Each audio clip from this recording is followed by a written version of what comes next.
Hey guys, this is Mark, and a word of caution to spouses on the autism spectrum. 2 words of caution. 1, don't go to a neurotypical therapist, because that therapist is not going to be factoring in some of the traits of the disorder, all of which you have to one degree or another. For example, mind blindness, emotions blindness, executive function deficits, anxiety, sensory sensitivities, weak central coherence, problems with prediction, and in too many cases, some mild childhood trauma, which that is when the child who was odd and awkward couldn't fit in and was ostracized, teased, and even bullied by peers. So yeah, it's too often the case that the person with ASD had some emotional abuse as a child by their peers, and sometimes even their teachers. That's warning number 1. Don't go see a neurotypical therapist. He will or she will make a bad problem worse. They'll be talking about I statements and feelings and love languages. Now, second thing is, don't use your disorder as an excuse. Don't say to you, for example, your neurotypical wife, well, you know I have autism. Of course I'm going to melt down. What do you expect? You're supposed to have high tolerance for me since I have this disability. So don't use the disorder card. The disorder card? Yeah. Okay. So now you've had your warnings. You've been duly advised. Okay. Hey guys, this is Mark, and I got a question from a neurotypical wife. She wanted to know how to identify meltdowns. Well, meltdowns are triggered by a fight or flight response, as most of you probably know, which releases adrenaline and cortisol into the bloodstream, which creates heightened anxiety and may cause the individual to switch into some kind of instinctive survival mode. So we're not talking about just an adult temper tantrum. A true meltdown sends somebody into some degree of fight or flight. And meltdowns are often triggered by transitions. They are time limited. In other words, the individual could be seriously emotionally dysregulated, but then it comes to like an abrupt halt, and like 5 minutes later he's fine. Meltdowns are also caused by sensory or mental overload, sometimes in conjunction with each other. Meltdowns are indeed a reaction to severe stress, although the stress may not be readily apparent to you, the NT wife, and they're also associated with cognitive dysfunction. In other words, the brain is somewhat misfiring, and also perceptual distortion. In other words, the individual in the middle of a meltdown is not going to be able to hear and see things in a way that registers with what's really going on in reality. Now, warning signs of an imminent meltdown could include stuttering or showing pressured speech, repeating words or phrases over and over, perseverating on one topic, pacing back and forth or in circles, self-stimulatory behaviors, for example, wringing of the hands or cracking the knuckles or rubbing the face and so on.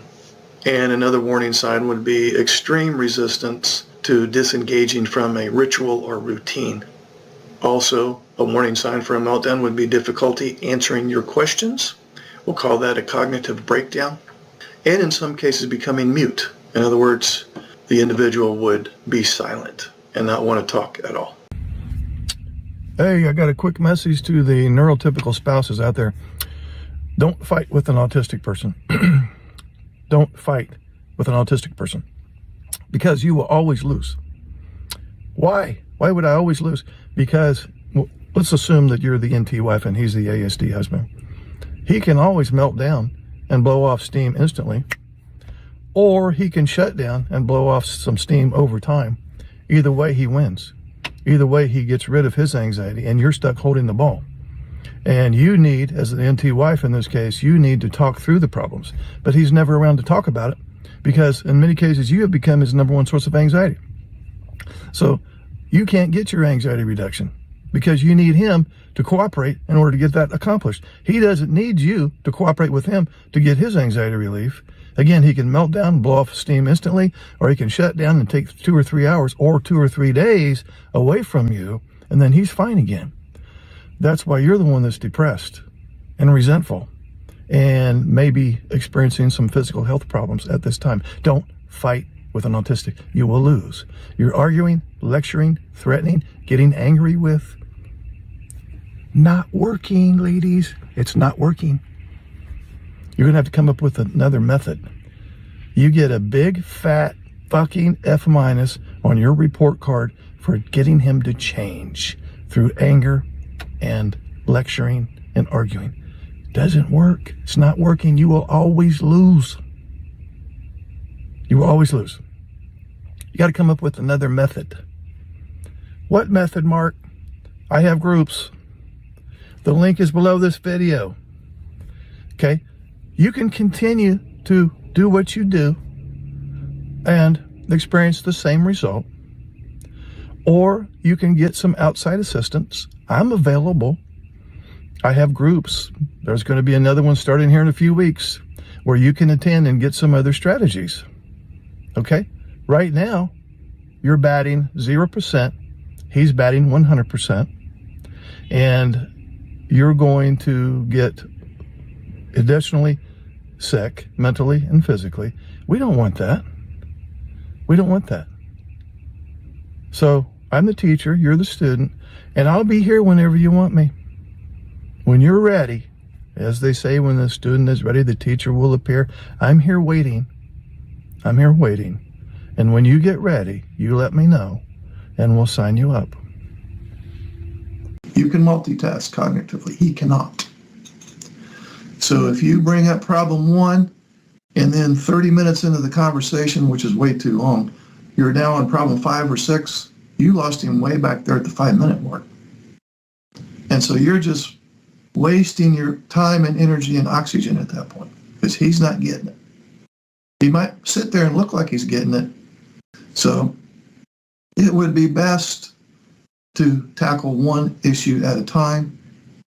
If a second issue comes up, just maybe catch it and go, okay, well, really, that's probably a slightly different issue. I'll broach that later.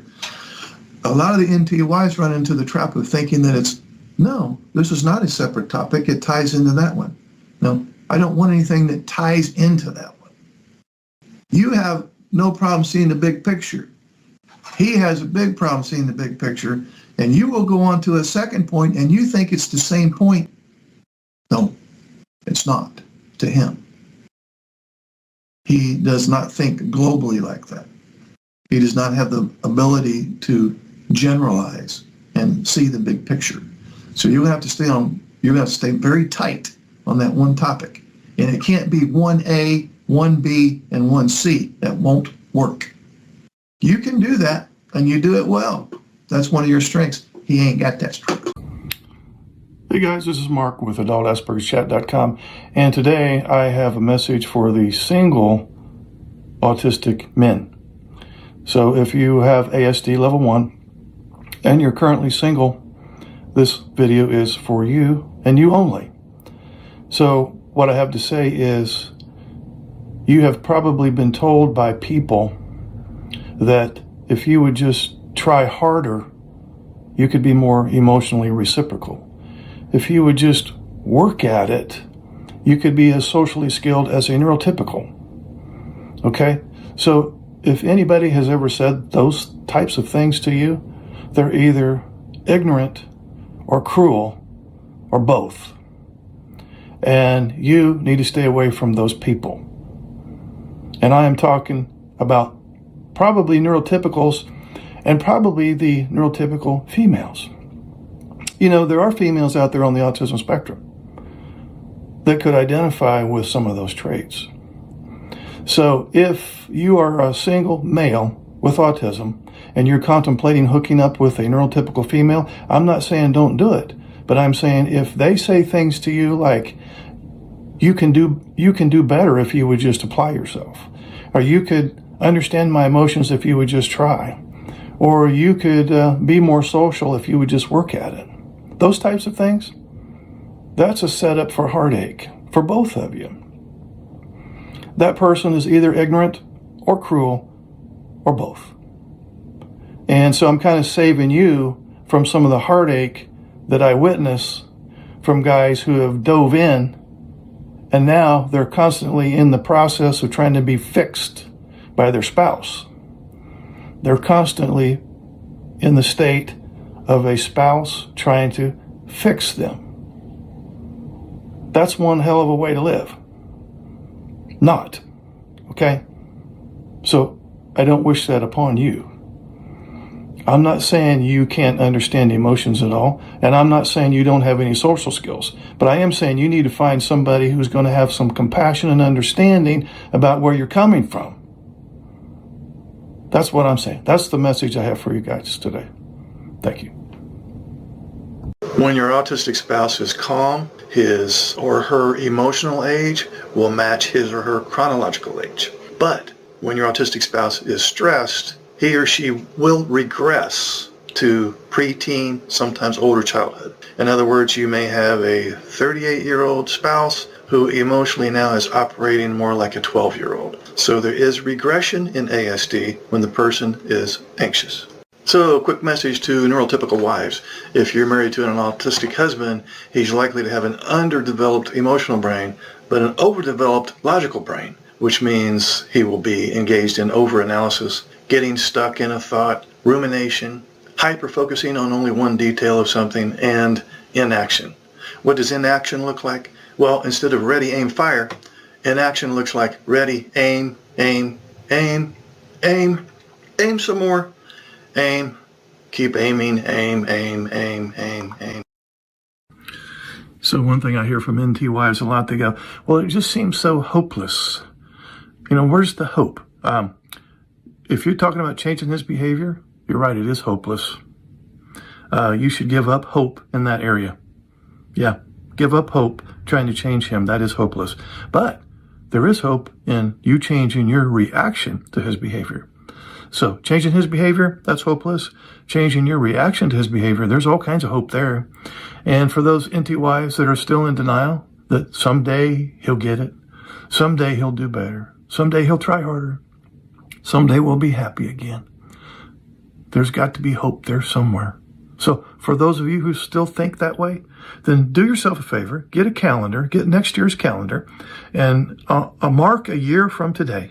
So for example, if today is December 1st of 2022, which it's not, but then get a 2023 calendar, and on December 1st, write on the calendar, reality check. Okay? A year from now, on a calendar, write a little note to self, do a reality check. And the reality check is this: how much was I able to change his behavior over the course of the last year? Now, when your answer is, I didn't accomplish anything, in fact, my efforts made a bad problem worse, then maybe you'll start giving up hope of trying to change his behavior and find hope in changing your reaction to his behavior. Hey guys and gals, this is Mark. I wanted to say that neurotypical husbands, in other words, those who don't have autism, that are married to a female with autism, that is a very underserviced population.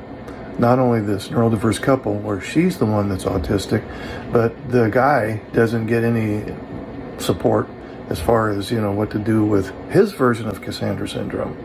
Yes, his version of feeling emotionally deprived and somewhat emotionally abused. So what I want to do is I want those who are watching this video, who are a neurotypical husband, I want you to comment below this video and describe what you're going through. Good, bad, and the ugly. So in this way, the other men, neurotypical men that read the comments below the video will go, okay, well, I'm not alone. Because I thought it was just me. But there's a bunch of other people going through the same thing.